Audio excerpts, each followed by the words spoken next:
सभी की शुद्ध आत्मा को अनंत वंदन नमन।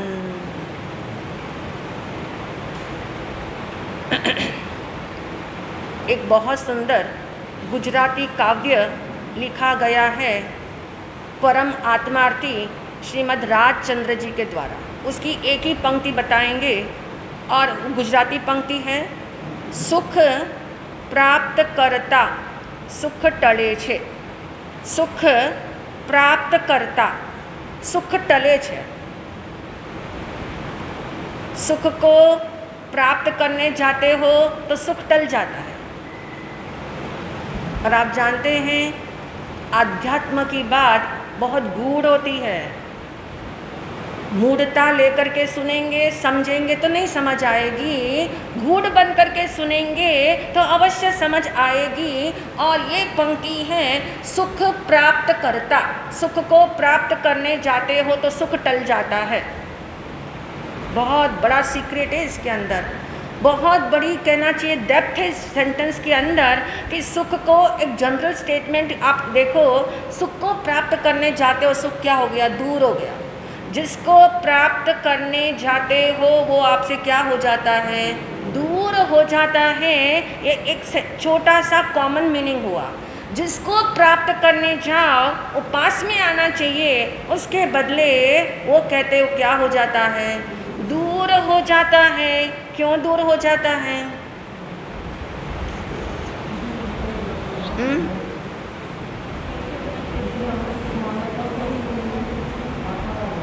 हाँ, वो एक अलग डायरेक्शन में जाएगा, मीनिंग बहुत सुंदर है वो भी, लेकिन डायरेक्शन अलग है। यानी पहला अर्थ, इसका गंभीर अर्थ हमें समझने से पहले जैसा अनूप जी ने बताया वो अर्थ समझ लेते हैं। सुख प्राप्त करता, सुख प्राप्त करने के लिए जाते हो और सुख टल जाता है। दो सुख शब्द आया, पहला सुख समझना है टेम्पररी वाला और दूसरा सुख समझना है परमानेंट वाला। ये एक दिशा का, इसका एक एंगल है इस बात का समझने के लिए कि टेम्पररी सुख को पकड़ने जाते हो, प्राप्त करने जाते हो तो परमानेंट सुख क्या हो जाता है, टल जाता है, दूर हो जाता है। मंजिल से बेखबर हो जाते हैं हम, मंजिल हमारी और दूर चली जाती है। यानी माने हुए सुख को आप पकड़ने जाते हो, पकड़े हुए सुख को टिकाने जाते हो। टिकाए गए सुख की एश्योरेंस चाहिए कि मैं जब तक जिंदा हूँ तब तक सब कुछ टिका हुआ रहना चाहिए। ये एश्योरेंस लेने जाते हो तो रियल सुख क्या हो जाता है, फिसल जाता है, उसकी सोच ही समाप्त हो जाती है। यानी एक एंगल तो ये हुआ, दूसरा एंगल ये है, सुख प्राप्त करता सुख टले छे। सुख प्राप्ति का विषय ही नहीं है, सुख प्राप्ति का विषय ही नहीं है। हाँ, बस सुख प्राप्त करने का विषय नहीं है, क्योंकि प्राप्त करने जाओगे तो एक नियम याद रखो, जिसकी प्राप्ति उसकी समाप्ति।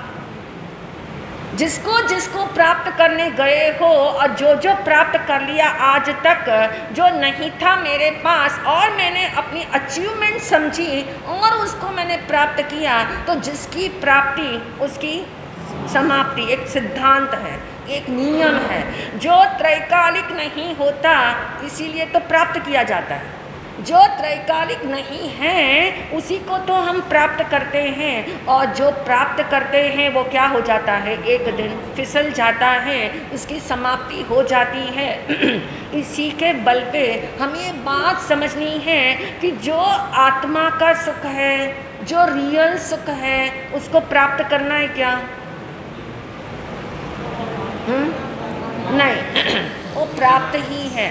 जब मैंने कहा कि अनंत गुणों का मैं क्या हूँ, घनपिंड हूँ, अब घनपिंड में सुख आया कि नहीं आया? अनंत गुणों का मैं घनपिंड हूँ, उसमें सुख नाम का गुण मुझ में है, और वो सुख नाम का गुण कितना विस्तार लिए हुए हैं? हाँ, असंख्यात प्रदेशों में फैला हुआ है। मेरी आत्मा के असंख्यात प्रदेश हैं और असंख्यात प्रदेशों के अंदर वो सुख त्रैकालिक है, और वो त्रैकालिक सुख क्या है? समस्त आत्मा प्रदेशों में फैला हुआ है। यानी जो प्राप्त करने जाते हो तो सुख टल जाता है, प्राप्त करने जाओगे उसकी कहते हैं वो दूरी होती जाएगी। और आत्मा का सुख, रियल सुख, वास्तविक सुख, अतीन्द्रिय सुख, इस सारे सुख को एक ही नाम, चाहे कितने अलग अलग नाम में बता दे, लेकिन समझना आप एक ही, वो एक कौन सा सुख है? आत्मा का सुख, जो आत्मा से ही मिलता है, आत्मा में ही रहता है, आत्मा के लिए ही रहता है, उसके लिए किसी और कारण की ज़रूरत नहीं है। इसीलिए टेम्पररी सुख के अंतर्गत हमें 8 प्रकार के दोष देखने हैं, जानने हैं। 8 प्रकार की बातें क्या बताई होगी ज्ञानी ने, क्योंकि ज्ञानियों ने 2 फैक्ट नज़र आए। उन्होंने जो अपना अनुभव देखा, अनुभव किया, उसके अंदर उन्होंने 2 फैक्ट नज़र आए। नंबर 1 का फैक्ट उन्होंने लगा ऐसा, उन्होंने बताया कि जितने दुनिया में मुझे सुख साधन प्राप्त हुए, जितनी लग्जरी प्राप्त होती है, उसका अर्थ ये नहीं हुआ कि मेरे दुख दूर हो गए। ये पहला फैक्ट है। सुख के साधन मिल जाने मात्र से मेरे दुख को दूर नहीं किया जा सकता। इसी वजह से सभी तीर्थंकरों ने राजमहल को छोड़ दिया। क्यों छोड़ा? कि ये राजमहल का ऐश्वर्य, ये राजभोग जो हैं, चाहे चक्रवर्ती भी क्यों ना हो, और वो चक्रवर्ती ने भी इतनी एक्सट्रीमिटी का क्या पाया था? अपना वैभव पाया, लेकिन उन्होंने ये समझ में आ गया कि ये लग्जरी जो है मेरे दुख को दूर करने में सक्षम नहीं है, दूर करने में सक्षम नहीं है। पहला पॉइंट। सेकंड फैक्ट ये समझ में आया कि जगत जिसको सुख मानता है, जगत जिसमें सुख मानता है, वो सुख है ही नहीं, वो दुख का ही एक क्या है? फॉर्म है। दुख की ही एक अवस्था है, दुख का ही एक विचार है, दुख का ही कहना चाहिए एक स्वरूप है। यानी एक सिद्धांत उन्होंने अपने अनुभव से बताना चाहा कि सारी लग्जरी मुझे इस दुनिया की मिल जाए, मेरे दुख को दूर करने में कोई सक्षम नहीं है। नंबर 2 का फैक्ट ये समझ में आ गया कि जगत जिसे सुख मानता है, वो सुख है ही नहीं, वो दुख ही है। एकांत रूप से दुख ही है, नित्य रूप से दुख ही है। और इसलिए उन्होंने कहा सुख और दुख एक दूसरे में क्या हो जाते हैं? क्या हो जाते हैं? चेंज हो जाते हैं, बदल जाते हैं। बदल क्यों जाते हैं उसको आज लॉजिकली समझे। ये सुख दुख में क्यों बदलता है? दुख जो है वो सुख में बदल जाता है। कौन सा सुख दुख की बात कर रहे हैं? हाँ, टेम्पररी सुख की बात कर रहे हैं। कर्म के उदय से मिलने वाले सुख की बात कर रहे हैं। कर्म के उदय से मिलने वाले दुख की बात कर रहे हैं। यानी जो माने हुए सुख है और जो माने हुए दुख हैं, वो दोनों एक दूसरे में ट्रांसफॉर्म हो जाते हैं। और उसका लॉजिक क्या होगा उसको आज थोड़ा समझ लेते हैं, क्योंकि टेम्पररी सुख के 8 प्रकार के फ्लॉज बताए हैं, 8 प्रकार के दोष बताए हैं, 8 प्रकार की कमियां बताई हैं। इन कमियों का यदि अध्ययन किया जाए, चिंतन किया जाए, ऑब्जर्वेशन किया जाए, इम्प्लीमेंट करके देख लिया जाए, तो आपको भरोसा पड़ जाएगा कि जितने सो कॉल्ड टेम्पररी सुख हैं, वे सारे सुख जो हैं, नंबर 1 का फॉल्ट बताया, चेंज क्या हो जाते हैं? बदल जाते हैं। अब इसको समझने के लिए हमने थोड़ी बात समझी थी पहले, और वो बात ये है कि सुख दुख में क्यों बदल जाता है, दुख सुख में क्यों बदल जाता है। उसके पीछे ये लगता है दोनों अंदर से क्या है, ऊपर से क्या है, ऊपर से दोनों अलग अलग हैं, दोनों के वस्त्र अलग अलग हैं, दोनों की शक्ल अलग अलग है। एक की शक्ल बहुत सुंदर है, एक की शक्ल इतनी सुंदर नहीं, और सुंदर नहीं तो नहीं, उसके वस्त्र भी कैसे हैं? ना अच्छे लगे क्योंकि सबसे पहले तो वस्त्र ही देखते हैं हम।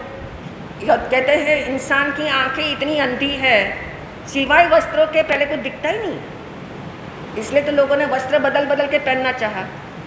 पहले कुछ पहनते थे, अब वेस्टर्न पहनने लग गए। बदल बदल के पहनना है, इसलिए बदल बदल के पहनना है कि लोगों की आंखों में क्या दिखते हैं, वस्त्र दिखते हैं। और यही बात दुख ने कही कि मेरे वस्त्र जो है वो कैसे हैं, मैले कुचेले हैं, न अच्छे लगे सामने वाले को, ऐसे मेरे वस्त्र है। एक तो मेरी शक्ल अच्छी नहीं, दूसरा मुझे वस्त्र जो पहनने को मिले वो अच्छे नहीं, यानी उसे बड़ा दुख है, उस दुख को बड़ा दुख है कि मैं सुख का जुड़वा भाई हूँ, मैं सुख का जुड़वा भाई हूँ। हम दोनों एक साथ क्या करते हैं, एक साथ रहते हैं। हमारे अंदर कोई कितना पार्शियल बिहेवियर करे, लेकिन हम जो है एकता लिए हुए हैं, हमारे अंदर पूरी यूनिटी है। यदि दुनिया वाले मेरी अच्छी शक्ल को सुख सोचता है, सुख सोचता है, मेरी शक्ल भी सुंदर है, मेरे वस्त्र भी चमकीले हैं, लोगों को लुभाए ऐसे मेरे वस्त्र हैं, लेकिन मेरे वस्त्र कितने ही अच्छे क्यों ना हो, लेकिन हम दोनों भाई क्या है, जुड़वा, क्या है, जुड़वा भाई है। एक के बिना दूसरा रहता नहीं है। फर्क इतना होता है, एक आगे होता है, दूसरा क्या होता है, पीछे होता है, इतना ही फर्क है और कोई फर्क नहीं। यदि कोई राइटली हॉनेस्टली अपना ऑब्जर्वेशन करे कि कैसा होता है कि जब एक सुख हमें लगता है, माना हुआ सुख मेरे जीवन में संयोग के रूप में आया, हम भूल जाते पीछे देखना, उसके पीछे कौन खड़ा है, उसके पीछे दुख खड़ा हुआ है, क्योंकि दोनों भाई की जुदाई नहीं हो सकती। ये दोनों भाई कहते हैं या तो हमको कंप्लीटली क्या करो, क्या करो, हम दोनों जहाँ जाएंगे इकट्ठे जाएंगे, इकट्ठे रहेंगे, क्योंकि कर्म का उदय है, कर्म का उदय है। और दोनों की अवस्था ऐसी है कि एक जब कहते फ्रंट सीट पे होता है तो दूसरा कहाँ होता है, बैक सीट पे होता है, लेकिन मौजूद होता है, उसको उसका पूरा सपोर्ट होता है। यदि कोई सुख आपके जीवन में संयोग के रूप में आया और वो सुख थोड़ी देर ज़्यादा देर टिक जाए, अब आप देखो ट्रांसफॉर्मेशन क्या होने वाला है। संजय जी, सुख जीवन में आया, किसी बात को बहुत लंबे समय से सोच रहे थे, ये मेरे पास होना चाहिए, ऐसा मेरे साथ होना चाहिए, ये मेरी कल्पनाएं हैं, और वो कल्पनाएं पुण्य के उदय से साकार हो गई। वो सुख जीवन में आ गया, वो सुख जीवन में आ गया, यानी पुण्य के उदय से आ गया। अब वो पुण्य का उदय जो है फ्रंट सीट पे बैठा हुआ है, लेकिन सपोर्ट उसको मिल रहा है किसका, पीछे से अपने भाई का। अब वो भाई साथ साथ चल रहा है। अब वो सोचता है कि मैं फ्रंट सीट पे कब तक बैठा रहूँगा, जब तक इस जीव का क्या है, पुण्य का उदय है। जब तक इस जीव का पुण्य का उदय है, मेरी सीट फ्रंट में है। और आप जानते हैं कि पुण्य का उदय क्या हो रहा है, पुण्य का उदय बर्फ की भांति है, फटाफट फटाफट क्या हो रहा है, पिघल रहा है। और कुछ लोग तो उठा करके कहाँ रख देते हैं, धूप में रख देते हैं, सोचते ही नहीं। जैसे मन में इच्छा हुई वैसे तत्काल उसी समय वो इच्छा क्या होनी चाहिए, पूरी होनी चाहिए। जो इच्छाएं इंस्टेंट पूरी करना चाहते हो, जिसी के पीछे आप लग जाते हो, तो समझ लेना बल्क में पुण्य आउट हो गया। बल्क में आपका पुण्य एक साथ आपने आउट कर दिया, क्योंकि आपने प्रबलता के साथ माने हुए सुख में अपना सुख माना, माने हुए सुख में आपने मिथ्यात्व का पोषण कर दिया। यानी वो मिथ्यात्व जो है आपका बल्क में पुण्य ले जाता है। तो करेक्शन मात्र बिलीफ सिस्टम की करनी है। जो सुविधाएं मिली हैं उसका त्याग करने की बात नहीं कही गई। जो सुविधाएं मिली हैं उसमें साता रूप ही देखो, उसमें सुख मत मानो। जो सुविधा, जो अनुकूलता, जो आपको कुछ मिला है संयोग से, उसको केवल संयोग मानो, उसको स्वभाव मत मानो। और इसलिए कहा गया कि जो सुख संयोग से मिला हुआ है, वो सुख यदि लंबी अवधि के लिए टिक जाए, फिर क्या होता है वो सुख। क्या एक्सपीरियंस है आपका? हाँ, ऑर्डिनरी लगना शुरू होता है। मान लीजिए बहुत भूख लगी है, सपोज बहुत भूख लगी है और लगता है भोजन सामने आ जाए, भोजन आए तो ये भूख का दुख जो है वो क्या हो जाए, मिट जाए। भूख का दुख कभी मिटता नहीं है, 4-6 घंटे में फिर से भूख का दुख तैयार हो जाता है। यानी कहने का अभिप्राय, जब लगे भोजन करने से मेरा दुख ये भूख वाला क्या हो जाएगा, समाप्त हो जाएगा। आपके सामने भोजन आया, आपने भोजन किया और बड़ा अच्छा लगा, क्योंकि क्या लगी थी, भूख, ज़रूरत थी भोजन की, आपको एनर्जेटिक फील हुआ, आपको अच्छा लगा, आपने उसमें सुख मान लिया, आपको लगा कि यस बहुत अच्छा लगा। अब जो खाना देने वाला व्यक्ति है वो यदि थोड़ी ज़बरदस्ती करे कि थोड़ा और खा लो, देखिए जिस भोजन करने से सुख की फीलिंग आ रही थी, अब उस व्यक्ति ने आपको कहा कि इससे सुख मिल रहा है, ये आपके सुख का कारण बन रहा है, तो थोड़ा भोजन और ले लो। क्या होगा आशीष? क्या एक्सपीरियंस है आपका? यानी कोई कहे कि जिससे सुख आपने, जिसमें सुख आपने माना था, अब उस चीज़ को ज़्यादा ग्रहण कर लो, ज़्यादा प्रपोर्शन में ले लो, ज़्यादा प्रपोर्शन में ले लो और अधिक सुख फील करोगे। क्या एक्सपीरियंस है मुकेश जी? हाँ, यानी जो आपको इस बात का एक्सपीरियंस हुआ है कि जिसको खाने पर आपको अच्छा लगा था, सुख महसूस हुआ था, वो यदि ज़्यादा देर तक उस स्थिति में आप रहोगे खाने की, निरंतर और खाने की, तो वो सुख किस में बदल जाएगा, प्रीतिकर भोजन अप्रीतिकर में बदल जाता है। और थोड़ी देर और टिक जाओ उस स्थिति के अंदर, तो आपको मालूम है वो स्वादिष्ट व्यंजन जो है वो दुख रूप लगेंगे, सजा रूप लगेंगे। लगता है कहाँ से मुझे ये मेरा दुर्भाग्य जागा कि ये व्यक्ति मुझे छोड़ नहीं रहा, मुझे खाने के लिए कह रहा है बारंबार। कहने का अभिप्राय, जिस सुख की स्थिति लंबी हो जाए वो अपने आप ही किस में पलट जाता है, दुख। क्यों पलट जाता है? एक ही, क्योंकि दोनों स्वरूप से एक है। दोनों जिससे उत्पन्न हुए हैं वो कौन है? कर्म। बहुत सुंदर। यानी वो कर्म से उत्पन्न हुए हैं। जिसमें से सुख निकला वो भी शुभ कर्म का उदय, जिसमें से दुख निकला वो भी अशुभ कर्म का उदय है। तो दोनों क्या? कर्म। तो कर्म से जो कुछ मुझे मिले वो क्या है? वो क्या है? वो टेम्पररी है। वो टेम्पररी है, वो मेरा स्वभाव नहीं है, वो मेरा स्वरूप नहीं है, वो तीनों काल मेरे साथ रहता नहीं है। यानी ये बात अच्छे से अंदर में समझ आए कि सुख और दुख कहने की बात है, दोनों अलग अलग नहीं है, सिर्फ मात्र शक्ल अलग है, सिर्फ मात्र वस्त्र अलग है, सिर्फ दोनों के छोर अलग अलग किनारों पे दिखाई देते हैं, लेकिन अंदर से दोनों एक ही है। ऐसा अंदर की बिलीफ सिस्टम में जमना चाहिए।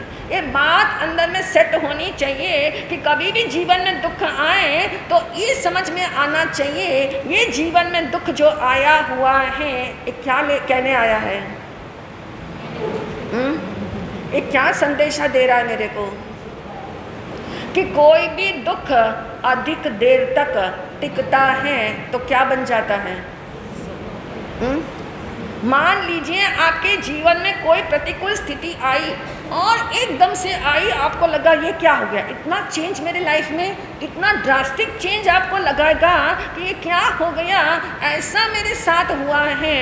लेकिन आपको उसी में रहना रहना रहना होता ही चला जाए, वो दुख की अवधि, वो दुख की फील जो है वो क्या करोगे? कम करोगे।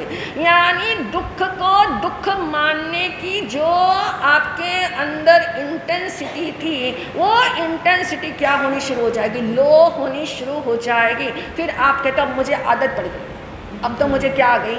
आदत पड़ गई है। कोई पहली बार आपका अपमान करे, आपको बहुत दुख होता है, बहुत हर्ट होते हो, बहुत हर्ट होते हैं, लेकिन वो आपके घर का ही सदस्य है, 24 घंटे आपके साथ ही रहता है, बार बार आपको टॉर्चर ही करता रहता है, बार बार ऐसी स्थितियाँ क्रिएट होती ही रहती हैं और आप दुखी दुखी हो जाते हो। उस समय सोचो इस दुख की मुझे क्या करनी है? क्या करनी है? आदत। यानी ये दुख की आदत स्वयं पड़ जाने वाली है। इस व्यक्ति का स्वभाव ऐसा ही है, ये अपने कर्म के उदय से जो कर रहा है वो जाने। यानी धीमे से आप सरक जाते हो, उस दुख से आपकी नज़र हटा लेते हो, वहाँ से आपका अटेंशन दूर हो जाता है। तो इसलिए ज्ञानियों ने कहा ये समझ में आ जाए कि सुख और दुख जो माने हुए हैं वो दोनों एक ही है, दोनों का स्वरूप एक जैसा है, दोनों की उत्पत्ति एक ही में से, एक ही सोर्स में से हो रही है, और जिसकी उत्पत्ति होती है उसकी समाप्ति होती है। यानी सुख और दुख जो है हम कहते अलग अलग हैं, अभी मेरा सुख का काल चल रहा है, लेकिन याद रखिए सुख और दुख कभी अलग होते नहीं हैं, सिर्फ अवस्थाएं न्यूनाधिक होती है, अवस्थाएं न्यूनाधिक होती है, कम ज़्यादा होती है। जिस समय हम फील करें अरे मेरा बहुत सुख का समय चल रहा है, इसका मतलब 60% सुख फील कर रहे हो और 40% आपका दुख साइलेंटली चल रहा है। हम कहते हैं ऐसे हैं, प्रपोर्शन में हमें यदि समझ में आए 100% वाला सुख तो कभी मिलने वाला इस तरह से तो नहीं है। तो 100% वाला सुख कहाँ पे है? अंदर है। जो 100% वाला सुख है वो अंदर है। कहते हैं एक दो व्यक्ति की फ्रेंडशिप थी, एक थी मछुआरी फिशरमैन की वाइफ और एक थी माली की वाइफ। दोनों का बहुत सखीपना था और दोनों एक दूसरे से जब मिलते थे बड़ी खुशी से मिलते थे। और एक ने एक बार इनवाइट किया किसको? अपने घर, मेरे घर आओ, एक रात मेरे घर खाओ पियो रुको, तुम्हें बहुत अच्छा लगेगा। तो मालिन ने इनवाइट किया मछुआरिन को अपने घर आने के लिए। आना ही नहीं, 24 घंटे तो रहो, आओगे तो 24 घंटे तो रहो। कहते हैं वो मछुआरिन बड़े उत्साह से चली गई और जैसे ही रात को सोने का समय आया, वैसे आप जानते हो उस मालिन ने इतनी सुंदर सोने की व्यवस्था की थी कि सोने की शैया के ऊपर तरह तरह के सुगंधित फूल उसने क्या करे थे? बिछा के रख दिए थे। लेकिन उस मछुआरिन को नींद आएगी? क्यों? वो किसकी आदत में पड़ी हुई है? पूरी रात उसकी बेचैनी में आधी रात बीत गई। आखिर उसने कहा मेरी जो टोकरी बाहर पड़ी हुई है, आंगन में जो टोकरी पड़ी हुई है उस टोकरी को लाओ, उसको ओढ़ करके मैं सो जाऊंगी, उसको मेरे आँखों के कानों नाकों के ऊपर रख दूंगी और तब मुझे क्या आएगी? नींद आएगी। अब आप देखिए जिसको दुर्गंध माना है वो उसके लिए क्या है? ऐसा ही सुख दुख है। ये सेम स्टोरी हमारे साथ है। हम भूल जाते हैं, जब हमें सुगंध मिल रही होती है हम दुर्गंध को भूल जाते हैं। जब दुर्गंध मिल रही होती है तो हमें लगता है यही मेरा जीवन है, ऐसा ही तो मेरा जीवन है, ऐसा ही तो मुझे चाहिए था। यानी सुख और दुख आपस में बदलते रहते हैं। जिसका परिचय अधिक हो जाएगा वो दूसरे में टर्न हो जाएगा। इसलिए ज्ञानियों ने कहा सुख दुख अदल बदल करके आते हैं, उसमें आप पार्शियल बिहेवियर मत करो। उसमें आप पार्शियल बिहेवियर करके एक को पकड़ते हो और एक को क्या करते हो? तिरस्कार करते हो। ऐसा नहीं करना हो, और ऐसा नहीं करोगे तो एक दिन आत्मा सुख जो है, जो आत्मा का त्रैकालिक सुख है, वो हमें हासिल हो सकता है। इन्हीं भावों के साथ आज का सामूहिक तप है उनोदरी तप।